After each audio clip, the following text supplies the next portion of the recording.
Yeah. Okay.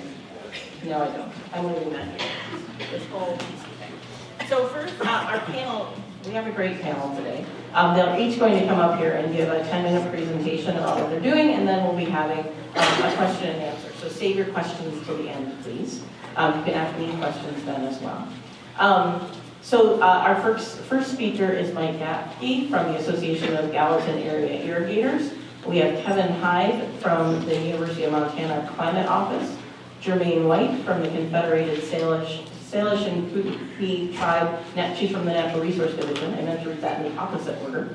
Frank Greenhill from the City of Bozeman, Danica Holmes from Montana DNRC, and finally Brant Oswald from the Fly Fishing Outfitters Association of Montana. So Mike, would you like to come up and kick us off? And you are set to go.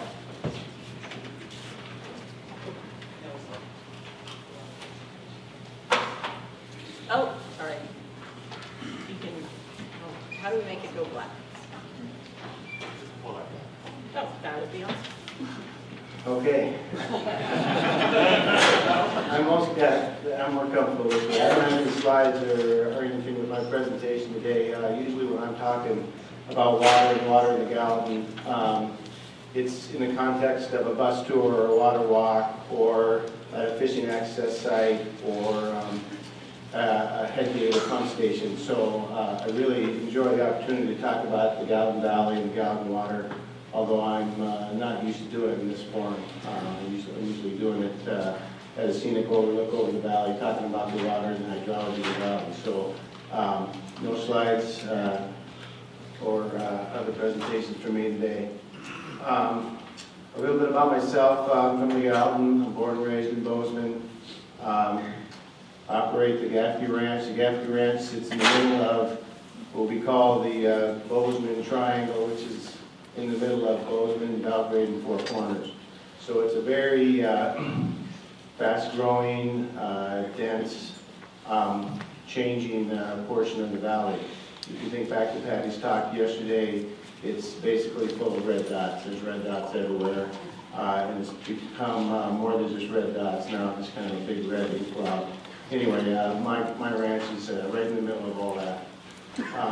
The other thing I do is I'm a director on what's called Lower Middle Creek Supply Ditch Company. We're a ditch company that service is this area of red dots. Our water rights are 1872, so we've been doing it a long time. And then I'm also president of the Association of Gallatin Agricultural Irrigators, AGAI, and our membership is 30+ canal companies that are ag users, irrigators on the Gallatin River. Our mission is to preserve and protect the Gallatin River and its historic water rights. So I wear a few different hats when I am up in the Gallatin Valley. What I want to talk about today is I want to talk about water as a community commodity. We have a lot of conversations about water, and I don't know that it was referred to as a community commodity. But my story today, if I have a story, is how I reached the conclusion that water really is a community commodity. Those two words, community and commodity, are really understood well by agriculture.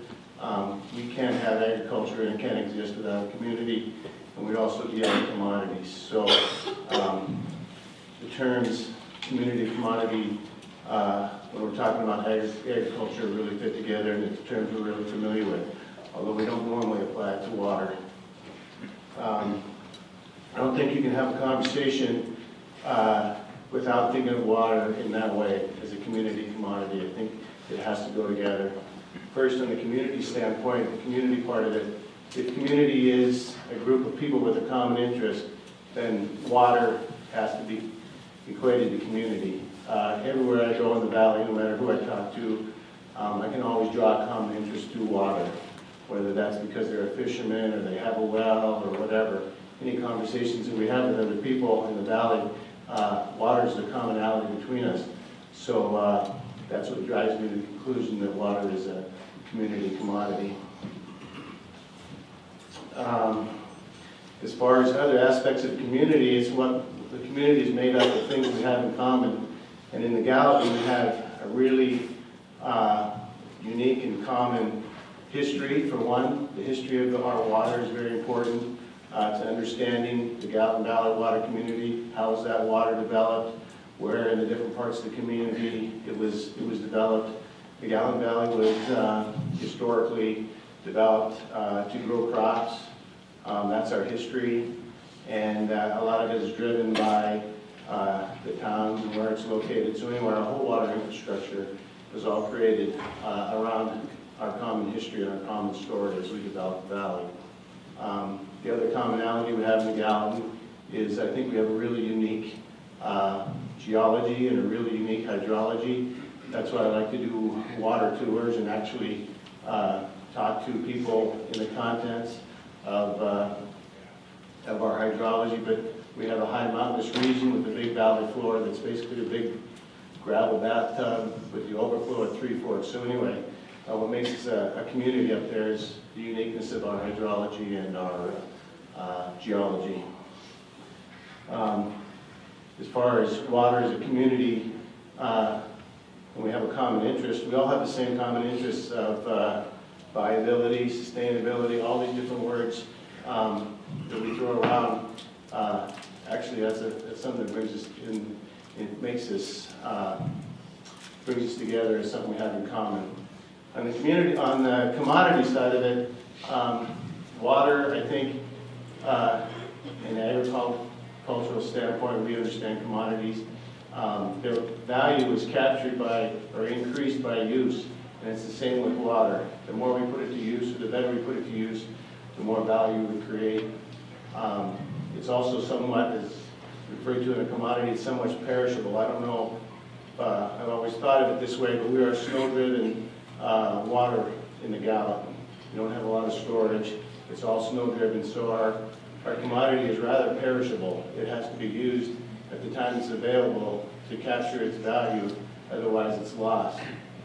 Commodities also have markets, and I don't think we've really fully explored or developed the idea of water and marketing water and treating it as a commodity in the Gallatin. That's something we're working on.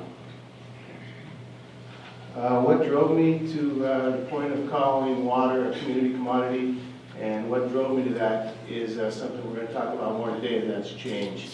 I've experienced a tremendous amount of change in my neighborhood, where the ranch is, where I grew up.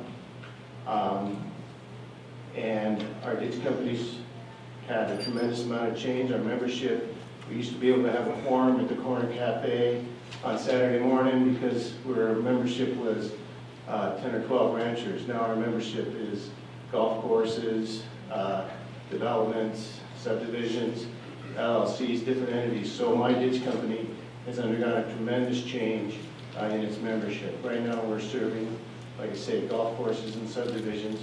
So my ditch company has gone from maybe 10 members that all have ranching and ag in common to a community that's very diverse, and we have hundreds and hundreds of members that we serve or supply water to.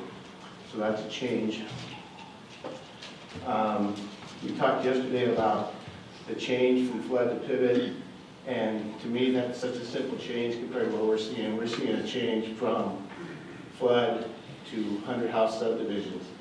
And are those 100-house subdivisions, are they now being serviced by exempt wells, or are they part of our community and they're being serviced by our canal company and they're using water for their lawns and golf courses? So anyway, the little bit of change that we talked about yesterday, the change I'm experiencing is kind of a magnitude greater. Some examples of what we do at AGAI as far as treating water as a community commodity is last week we met with the county planning. We're taking a really big picture to water and how we want to run water. We work collectively as ag irrigators to help keep the river wet.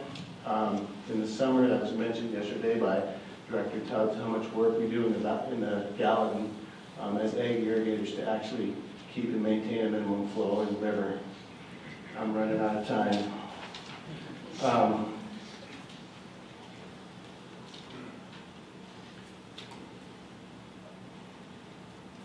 Anyway, as I draw into conclusion, if I treat or I think of water as a community commodity, then all of a sudden change becomes less scary to me.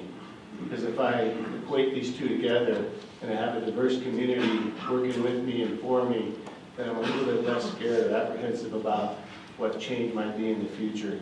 If I approach water as my individual right that I'm holding on to, then I can see how change could really be scary. But if we look at change as a community commodity, then I can see that the change is not nearly as scary, because if I embrace a diverse community and they're all part of the conversation, then whatever change is taking place, and we've experienced a lot of change, is a lot less daunting. So, thank you for the opportunity to talk.